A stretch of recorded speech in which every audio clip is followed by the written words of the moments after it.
Welcome to the Harwich Channel. I'm Michael Lach, Executive Director of the nonprofit Harwich Conservation Trust.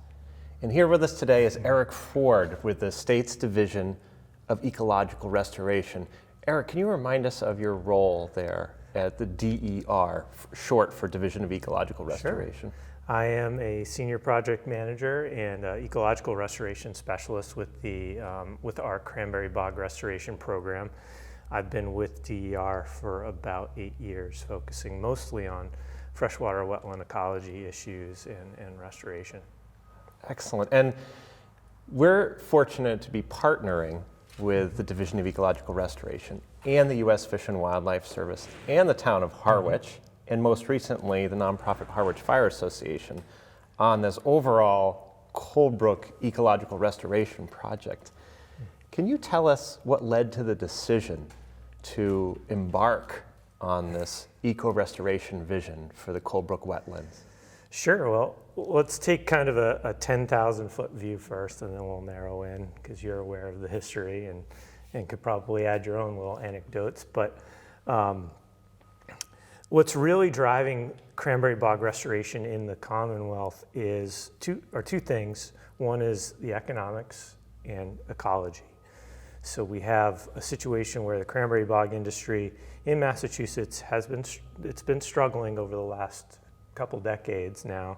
There's a lot of competition from the north central United States and Canada, and that has driven prices down and made things not profitable for many growers. So a lot of growers are looking to exit the industry right now.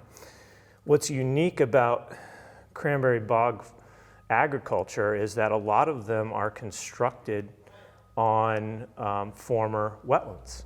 And so these, over time, through cranberry bog restoration, through cranberry bog agriculture, these systems have become altered. And those alterations over time can result in a change in the ecological trajectory of the system. In some cases, we've seen when a bog goes out of production and nothing is done to intervene there, they'll revert to much drier sites, even upland sites. So we've lost upwards of 50% of the wetlands in the conterminous United States since colonial times. Staggering. And so now that we have a better understanding of the value of these systems to people, there's an effort to try and reclaim what has been lost, and this is a prime opportunity to do that. So kind of narrowing into this project specifically, I know that your organization tried for a long time to lease those bogs initially, didn't have any luck for the reasons that we just described, and then got into discussions with us, being the conservation-minded organization that you are. You saw restoration as a great alternative for the site for moving forward. So that's essentially how this project came to be. And we got the town on board. They had some interest with water quality, which we'll discuss. But that's the gist of it. That's, it's amazing to think about the loss of wetlands over that period of time that you mentioned, and now this opportunity to reclaim these wetlands. And you referenced the value of restored wetlands. What are some of the major public benefits of the Cold Brook Eco Restoration Project? Sure. For this project, one that jumps out at me is obviously the benefits of open space and access to open space. Cape Cod has changed dramatically over the last 50, 60 years. There's so much development. There isn't as much open space as there used to be.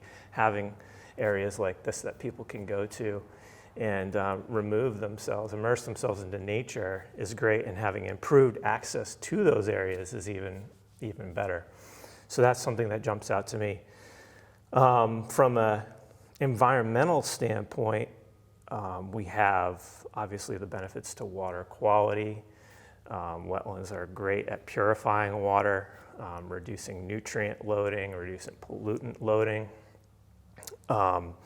There are benefits to obviously wildlife, flora, and one that I think is really a big driver for our work is climate change. If you're somebody who subscribes to climate change and sea level rise, this is a very low-lying property. In fact, it's currently the lower portion of it is influenced by the tides. And so if you look ahead with rising sea levels, this is going to be a perfect spot to help attenuate storm surge and potentially promote marsh migration. You know, salt marshes are really important ecosystems in the coastal zone, and having places for them to move as sea level rise is incredibly important. So you talk about that larger ecosystem benefit picture, the benefits to plants and animals, the benefits to water quality improvement. And when we look at this as a whole, and the Cold Brook connection from its headwaters at Grassy Pond as it flows under Bank Street through the Robert F. Smith Cold Brook Preserve, and then eventually under Route 28 into Saquatucket Harbor on Nantucket Sound, what are the benefits potentially to Grassy Pond or the connectivity? Is there anything going on the other side of Bank Street? Right now, the preserve is essentially cut off from upstream areas, from the headwaters, Grassy Pond, and the wetlands that surround that particular portion. There's an earthen dam, a very small earthen dam that was used by previous cranberry growers for water control.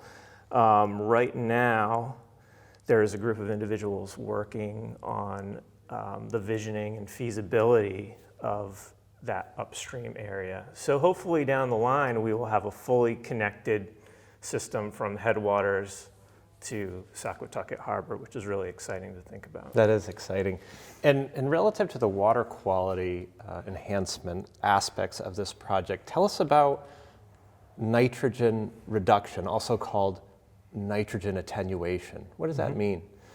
So nitrogen attenuation or denitrification, scientifically speaking, is when nitrogen is transformed to nitrogen gas and removed into the atmosphere. So the nitrogen in the groundwater and the surface water goes through that process of conversion to nitrogen gas. Yeah, and it's microbially driven process. So in the bottom sediments of ponds and creeks and wetlands that are inundated, that reaction occurs and it's transformed. So for this site, why the town was so keen on this site was that Saquatucket Harbor currently doesn't meet some state guidance for nitrogen loading. I mean, it has too much nitrogen in it. And so they are tasked with finding a way to remove it.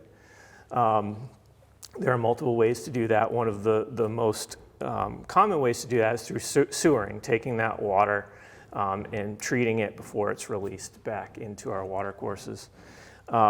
That's incredibly expensive. And so the town was interested in other ways to potentially promote the removal of nitrogen from Saquatucket Harbor. Cold Brook site came up because it's very uniquely positioned in the watershed. It's in the lower end of the watershed, and a lot of the groundwater moving through the watershed comes through this site. So the idea was if we could intercept that water, hold it, use the wetland as sort of a treatment train to remove some of that nitrogen out of the system before it gets to the harbor, we could potentially improve water quality enough where there wouldn't be as much of a nuisance condition as there is now. So it's a natural, eco-restoration is envisioned as a natural way to reduce nitrogen in the water before it gets to the harbor. Yep. And thereby potentially reduce the cost to taxpayers long-term for sewer infrastructure that might not be needed. Exactly. Yeah, it's a great partnership. It sure is. And you mentioned at the outset the public access improvements, the improved trail system. I understand that part of the process will be continuing to raise the funds to finish the parking area and trailhead and the wheelchair accessible connector to an overall half-mile wheelchair accessible trail. That'll be an amazing amenity here in town for the region. When do you think trails will reopen to the public? We're hoping that everything will be open to the public in the late summer, early fall. That's our goal. Most of the work should be substantially complete by the June timeframe, but there's always some stuff that needs to be buttoned up after that. I think the public should keep in mind, though, the length of time that this project has taken from the very beginning. You know, construction is only one piece of this, and the project itself has been going on since 2011, I think. Yes. So yes. Those were the early discussions, and I've been involved for over 8 years now, so it's been incredible how long these projects can take sometimes. It is quite an experience, and thank you for your time today. Thank you for your expertise throughout this eco-restoration planning and now construction process. We look forward to the final result. We ask everybody to have patience as we continue to work on the site. Eric and eco-restoration project team members will keep you informed through the Harwich Conservation Trust website, which you can visit anytime at harwichconservationtrust.org. We'll see you next time on the Harwich Channel.